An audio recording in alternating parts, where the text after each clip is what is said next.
First Love by Ivan Turgenev. Translated by Constance Garnett. Chapter 15. For the next 5 or 6 days I hardly saw Zinaïda. She said she was ill, which did not, however, prevent the usual visitors from calling at the lodge, to pay, as they expressed it, their duty.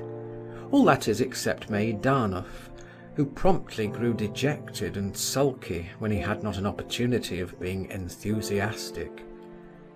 Byelovzorov sat sullen and red-faced in a corner, buttoned up to the throat. On the refined face of Malevsky there flickered continually an evil smile. He had really fallen into disfavour with Zinaïda, and waited with special assiduity on the old princess, and even went with her in a hired coach to call on the Governor-General. This expedition turned out unsuccessful, however, and even led to an unpleasant experience for Malevsky.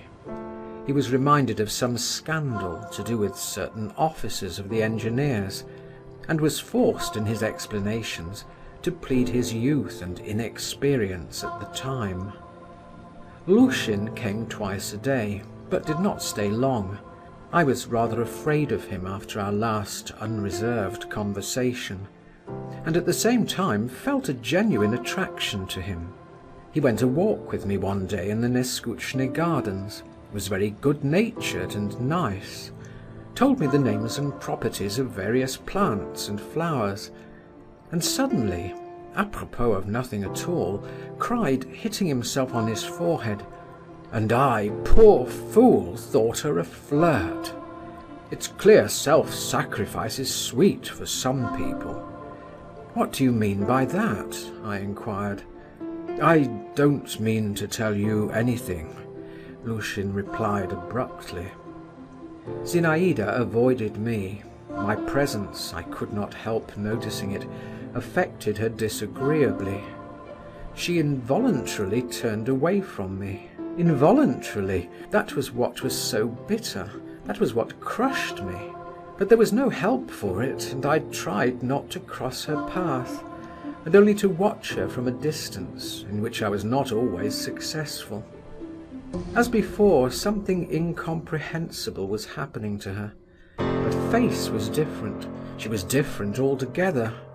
I was specially struck by the change that had taken place in her one warm, still evening. I was sitting on a low garden bench under a spreading elder bush. I was fond of that nook. I could see from there the window of Zinaïda's room. I sat there. Over my head a little bird was busily hopping about in the darkness of the leaves. A grey cat, stretching herself at full length, crept warily about the garden, and the first beetles were heavily droning in the air, which was still clear, though it was not light. I sat and gazed at the window, and waited to see if it would open. It did open, and Zinaïda appeared at it. She had on a white dress, and she herself, her face, shoulders and arms, were pale to whiteness. She stayed a long while without moving, and looked out straight before her from under her knitted brows. I had never known such a look on her. Then she clasped her hands tightly, raised them to her lips, to her forehead, and suddenly pulling her fingers apart, she pushed back her hair behind her ears, tossed it, and with a sort of determination nodded her head, and slammed to the window. 3 days later she met me in the garden. I was turning away, but she stopped me of herself. "Give me your arm," she said to me with her old affectionateness. "It's a long while since we have had a talk together." I stole a look at her. Her eyes were full of a soft light, and her face seemed, as it were, smiling through a mist. "Are you still not well?" I asked her. "No, that's all over now," she answered, and she picked a small red rose. "I am a little tired, but that too will pass off." "And will you be as you used to be again?" I asked. Zinaïda put the rose up to her face. and I fancied the reflection of its bright petals had fallen on her cheeks. "Why, am I changed?" she questioned me. "Yes, you are changed," I answered in a low voice. "I have been cold to you, I know," began Zinaida, "but you mustn't pay attention to that. I couldn't help it. Come, why talk about it?" "You don't want me to love you, that's what it is," I cried gloomily in an involuntary outburst. "No, love me, but not as you did." "How then? Let us be friends. Come now." Zinaida gave me the rose to smell. "Listen, you know I'm much older than you. I might be your aunt, really. Well, not your aunt, but an older sister. And you think me a child," I interrupted. "Well, yes, a child, but a dear, good, clever one, whom I love very much. Do you know what? From this day forth I confer on you the rank of page to me. And don't you forget that pages have to keep close to their ladies. Here is the token of your new dignity," she added, sticking the rose in the buttonhole of my jacket. "The token of my favour. I once received other favours from you," I muttered. "Ah," commented Zinaida, and she gave me a sidelong look. "What a memory he has! Well, I'm quite ready now." And stooping to me, she imprinted on my forehead a pure, tranquil kiss. I only looked at her while she turned away, and saying, "Follow me, my page," went into the lodge. I followed her, all in amazement. Can this gentle, reasonable girl, I thought, be the Zinaida I used to know? I fancied her very walk was quieter, her whole figure statelier and more graceful. And mercy, with what fresh force love burned within me.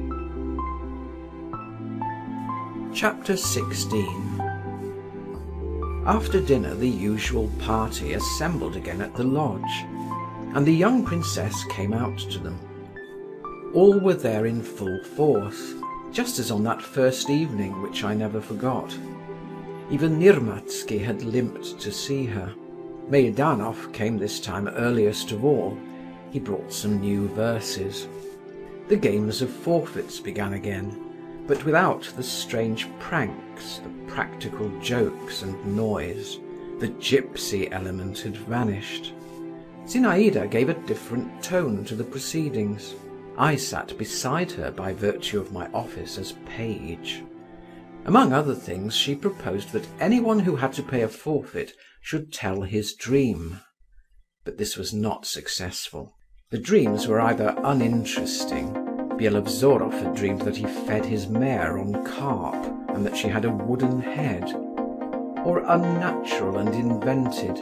Meidanov regaled us with a regular romance. There were sepulchres in it, and angels with lyres, and talking flowers, and music wafted from afar. Zinaida did not let him finish. "If we are to have compositions," she said, "let everyone tell something made up, and no pretence about it." The first who had to speak was again Byelovzorov. The young hussar was confused. "I can't make up anything," he cried. "What nonsense," said Zinaida. "Well, imagine, for instance, you are married, and tell us how you would treat your wife. Would you lock her up?"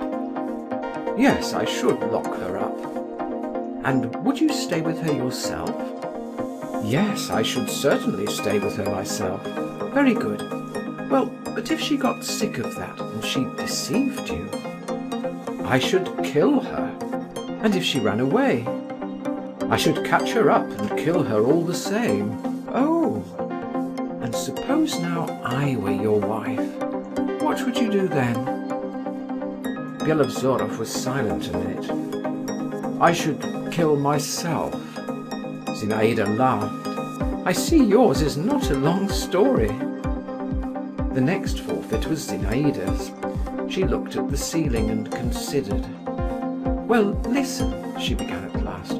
"What I have thought of. picture to yourselves a magnificent palace, a summer night, and a marvellous ball. This ball is given by a young queen. Everywhere gold and marble, crystal, silk, lights, diamonds, flowers, fragrant scents, every caprice of luxury. You love luxury, Lushin interposed. Luxury is beautiful, she retorted. I love everything beautiful. More than what is noble, he asked. That's something clever. I don't understand it. Don't interrupt me. So the ball is magnificent. There are crowds of guests. All of them are young, handsome and brave. All are frantically in love with the queen. Are there no women among the guests? Queried Malevsky. No, or wait a minute, yes, there are some. Are they all ugly? No, charming, but the men are all in love with the queen. She is tall and graceful. She has a little gold diadem on her black hair.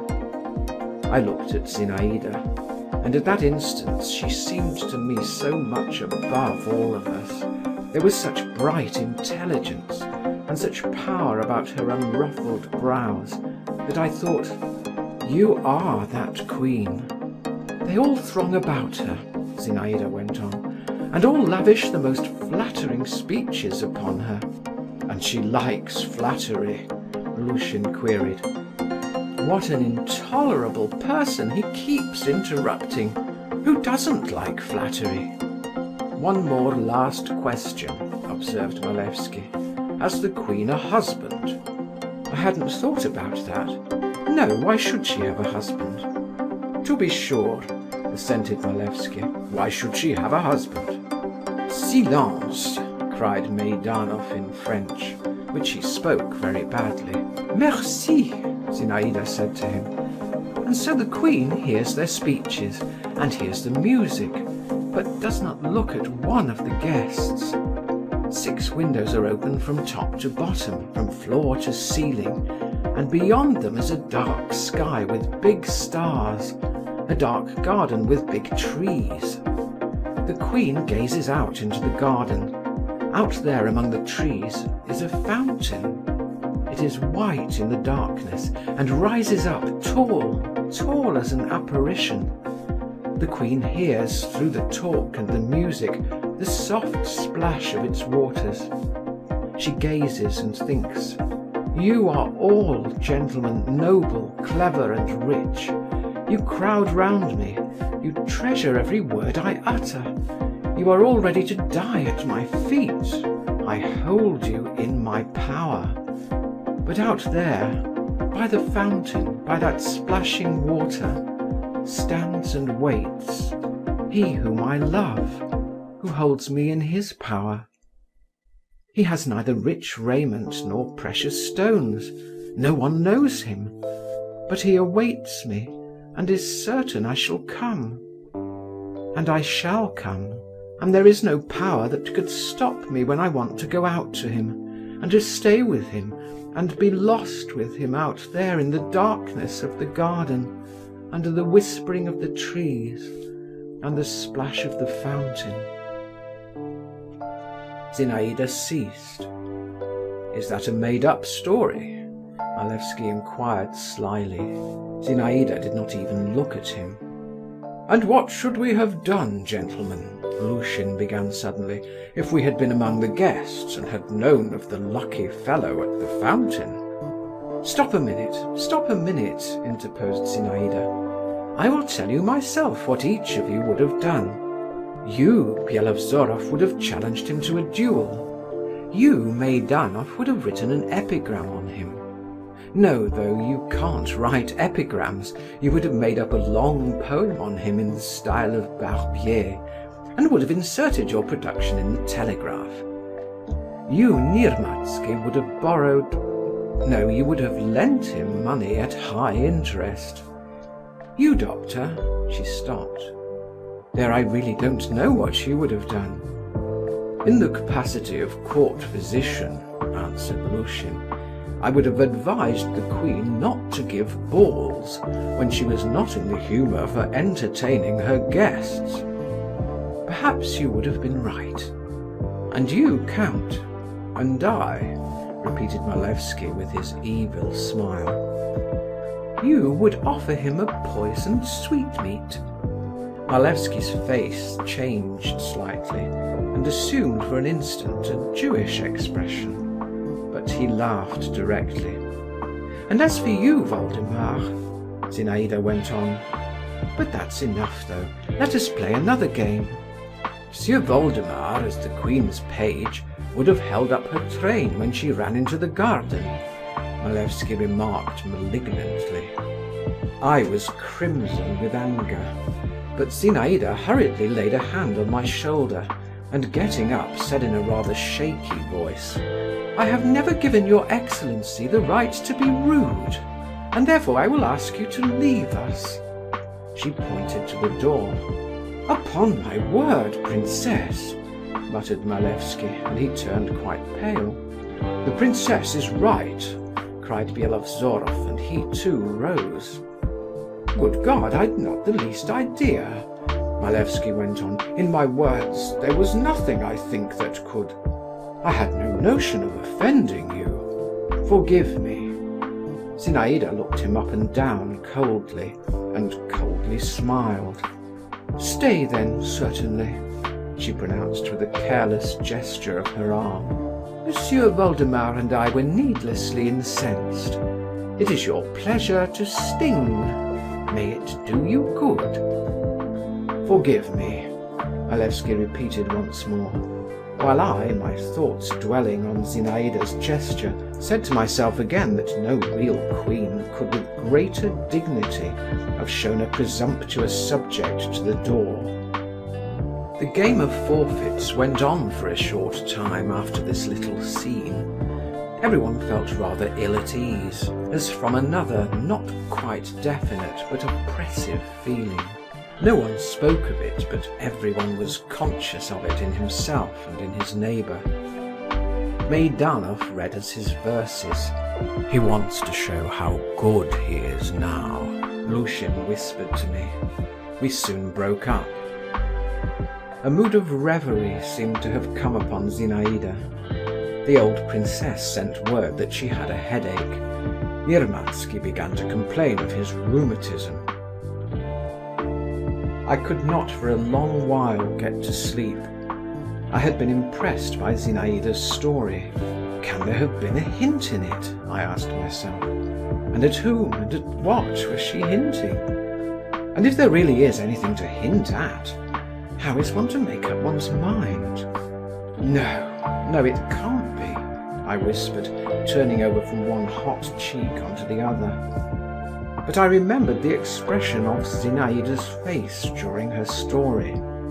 I remembered the exclamation that had broken from Lushin in the Neskuchny gardens, the sudden change in her behaviour to me, and I was lost in conjectures. Who is he? These three words seemed to stand before my eyes, traced upon the darkness. A lowering, malignant cloud seemed hanging over me, and I felt its oppressiveness, and waited for it to break. I had grown used to many things of late. I had learned much from what I had seen at the Zasyekins. Their disorderly ways, tallow candle ends, broken knives and forks, grumpy Bonifati, and shabby maidservants, the manners of the old princess. All their strange mode of life no longer struck me. But what I was dimly discerning now in Zinaida I could never get used to. An adventuress, my mother had said of her one day. An adventuress, she, my idol, my divinity. This word stabbed me. I tried to get away from it into my pillow. I was indignant. And at the same time, what would I not have agreed to?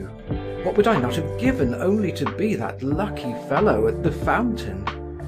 My blood was on fire and boiling within me. The garden, the fountain, I mused. I will go into the garden. I dressed quickly and slipped out of the house. The night was dark, the trees scarcely whispered. The soft, chill air breathed down from the sky. The smell of fennel trailed across from the kitchen garden. I went through all the walks. The light sound of my own footsteps at once confused and emboldened me. I stood still, waited and heard my heart beating fast and loudly. At last I went up to the fence and leaned against the thin bar. Suddenly, or was it my fancy, a woman's figure flashed by a few paces from me. I strained my eyes eagerly into the darkness. I held my breath. What was that? Did I hear steps, or was it my heart beating again? Who is here? I faltered, hardly audibly. What was that again? A smothered laugh, or a rustling in the leaves, or a sigh just at my ear? I felt afraid. Who is here? I repeated still more softly. The air blew in a gust for an instant. A streak of fire flashed across the sky. It was a star falling. Zinaïda! I wanted to call, but the word died away on my lips. And all at once everything became profoundly still around, as is often the case in the middle of the night. Even the grasshoppers ceased their churr in the trees. Only a window rattled somewhere. I stood and stood, and then went back to my room, to my chilled bed. I felt a strange sensation, as though I had gone to a tryst and had been left lonely, and had passed close by another's happiness. Chapter 17. The following day I only had a passing glimpse of Zinaïda. She was driving somewhere with the old princess in a cab. But I saw Lushin, who, however, barely vouchsafed me a greeting, and Malevsky. The young count grinned and began affably talking to me. Of all those who visited at the lodge, he alone had succeeded in forcing his way into our house, and had favourably impressed my mother. My father did not take to him, and treated him with a civility almost insulting. "Ah, Monsieur le Page," began Malevsky, "delighted to meet you. What is your lovely queen doing?" His fresh, handsome face was so detestable to me at that moment, and he looked at me with such contemptuous amusement, that I did not answer him at all. "Are you still angry?" he went on. "You've no reason to be. It wasn't I who called you a page, you know, and pages attend queens especially. But allow me to remark that you perform your duties very badly." "How so?" "Pages ought to be inseparable from their mistresses. Pages ought to know everything they do. They ought indeed to watch over them," he added, lowering his voice, "day and night." "What do you mean?" "What do I mean? I express myself pretty clearly, I fancy. Day and night. By day it's not so much matter. It's light, people are about in the daytime. But by night, then look out for misfortune. I advise you not to sleep at night and to watch. Watch with all your energies. You remember, in the garden, by night, at the fountain. That's where there's need to look out. You will thank me." Malevsky laughed and turned his back on me. He most likely attached no great importance to what he had said to me. But he had a reputation for mystifying, and was noted for his power of taking people in at masquerades, which was greatly augmented by the almost unconscious falsity in which his whole nature was steeped. He only wanted to tease me, but every word he uttered was a poison that ran through my veins. The blood rushed to my head. "Ah, so that's it," I said to myself. "Good. So there was reason for me to feel drawn into the garden. That shan't be so. I cried aloud and struck myself on the chest with my fist. Though precisely what should not be so, I could not have said. Whether Malevsky himself goes into the garden, I thought.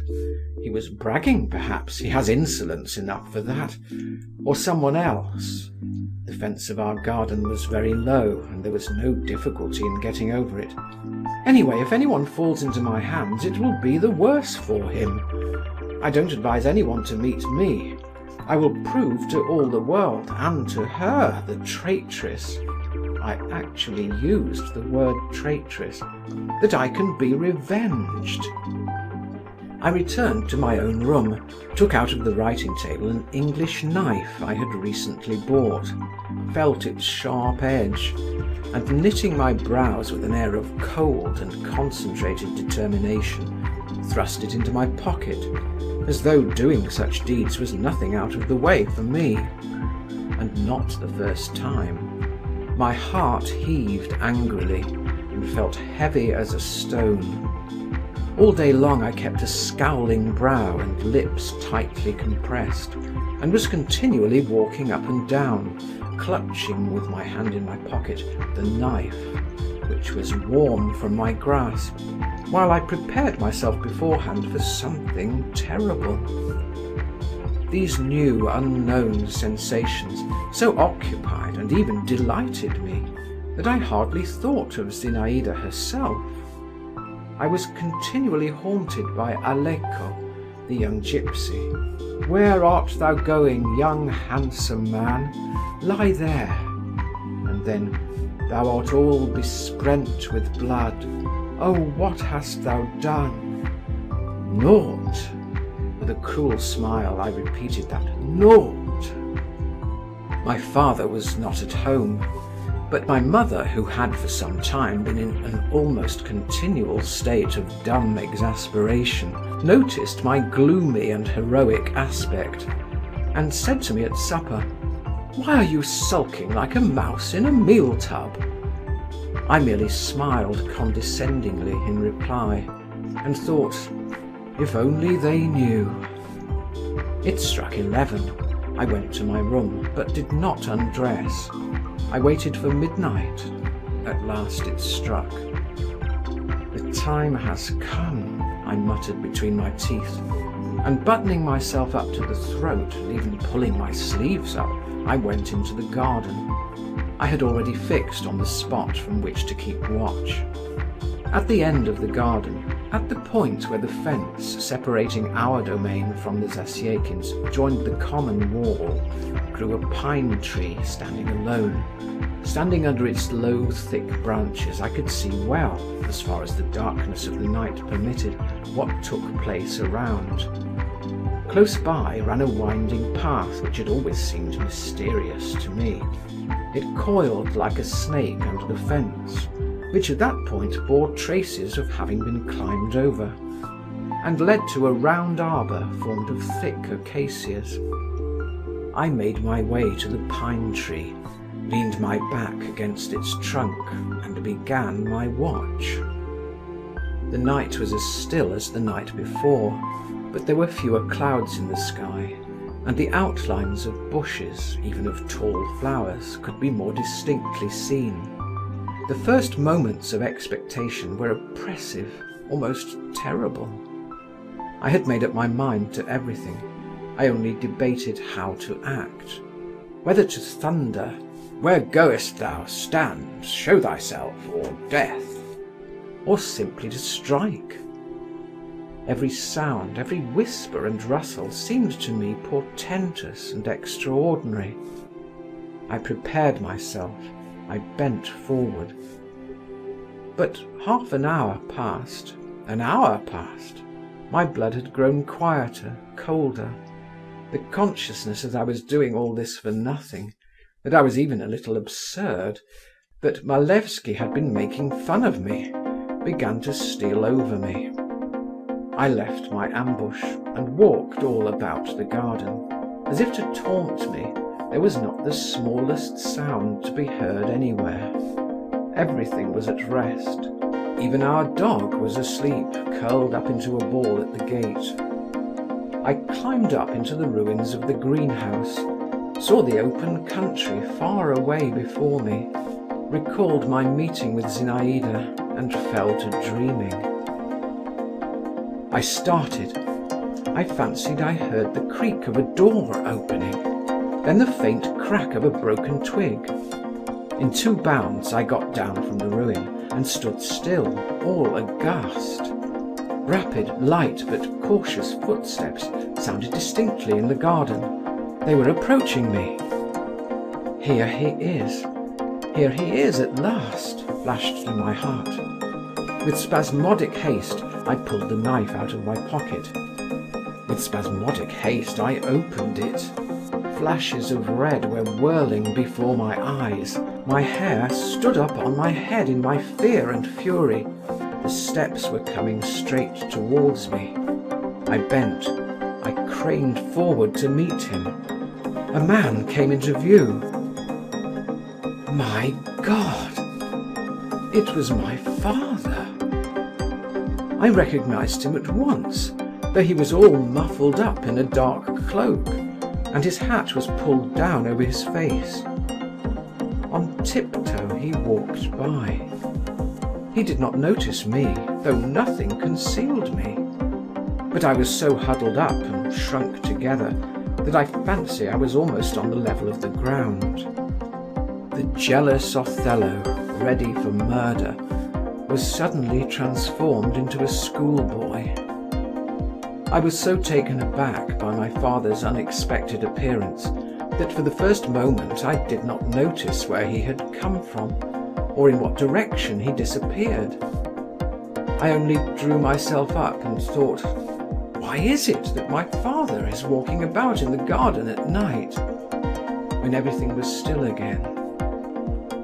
In my horror, I had dropped my knife in the grass, but I did not even attempt to look for it. I was very much ashamed of myself. I was completely sobered at once. On my way to the house, however, I went up to my seat under the elder tree and looked up at Zinaïda's window. The small, slightly convex panes of the window shone dimly blue in the faint light thrown on them by the night sky. All at once, their colour began to change. Behind them, I saw it distinctly. Softly and cautiously a white blind was let down right to the window frame, and so stayed. What is that for? I said aloud, almost involuntarily, when I found myself once more in my room. A dream, a chance, or... The suppositions which suddenly rushed into my head were so new and strange that I did not dare to entertain them. End of chapter 17. Recording by Martin Geeson in Hazelmere, Surrey.